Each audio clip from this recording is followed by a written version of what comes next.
जिनका जन्म हुआ था, तो उन्हीं को हम लोग थोड़ा सा याद करने के लिए, और गणित आपको मालूम है कि बहुत महत्वपूर्ण विषय है गणित, और तो राष्ट्रीय गणित दिवस के रूप में हम लोग इसको मनाते हैं।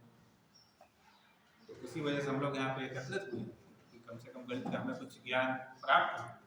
कुछ बच्चे हैं बीएड के जो तैयार करके आए हैं रामानुजन जी के, वो लोग भी बोलेंगे, लेकिन थोड़ा सा हमने सामान्य परिचय दिया था कि 1887 को ईरोद में रामानुजन जी का जन्म हुआ था, और बचपन बहुत उनका गरीबी में रहा, और उनको नौकरी की जरूरत थी, लिपिक के रूप में इन्होंने नौकरी करी। नौकरी के बीच में इनका गणित, जब पहले पढ़ाई करने गए तो वहाँ पे गणित में ही इनका इंटरेस्ट था, बाकी इनका हिंदी, अंग्रेजी और दुनिया भर के विषयों को इंटरेस्ट नहीं था, तो सब में फेल होते रहे, गणित में इनका 100% होता है।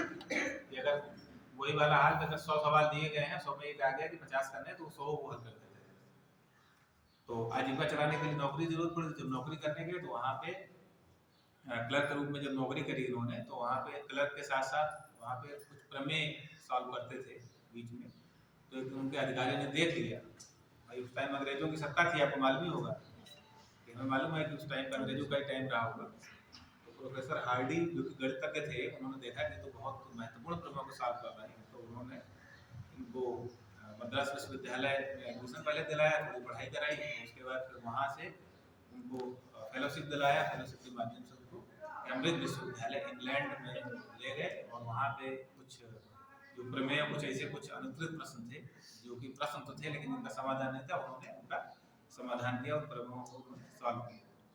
और इस तरीके से कुल मिला के उनका महज 32 साल की आयु में उनका 32 साल की उम्र में उन्होंने बहुत ख्याति प्राप्त करी, और उनकी प्रमेय और उनके द्वारा दिए गए आज भी कुछ ऐसे सिद्धांत हैं कि जो कि जिनको पहले बहुत कई दिनों तक कई ऐसे 16-17 कुछ ऐसी प्रमेय थी जिनका निगमन नहीं किया जा सका था, उन्होंने उसका निगमन किया। बाकी गणित के जितने भी आप सूत्र वगैरह देखते हैं, आप जैसे लघुगणक देखते हैं, आप अलजेब्रा की भी कुछ चीज़ें हैं, वो इनकी ही खोज थी, इन्होंने ही उसको लॉन्च किया था, इनके माध्यम से ही वो चीज़ें आई। तो गणित में इनका विशेष योगदान है। मतलब सामान्य रूप से हम गणित पढ़ते हैं, लेकिन उनका एक विशिष्ट एक रुचि थी।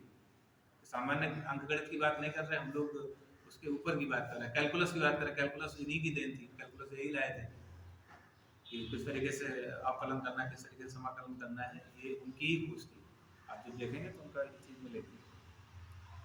बाकी कुछ चीज़ें और थी, जैसे कि के प्रोफेसर हार्डी ने प्राकृतिक प्रतिभा का और यूलर और गॉस जैसे गणितज्ञों की श्रेणी में रखा। 1917 में रामानुजन को तपेदिक हो गया, टीबी, लेकिन उनकी हालत में बस इतना सुधार हुआ कि 1919 में भारत लौटना पड़ा। 1920 में 32 साल की उम्र में बीमारी, कुपोषण और संभवतः यकृत संक्रमण से उनकी मृत्यु हो गई, और आमतौर पर दुनिया के लिए अज्ञात था, लेकिन गणितज्ञों ने मान्यता दी और एक अभूतपूर्व प्रतिभा के रूप में जिसका कोई समकक्ष नहीं।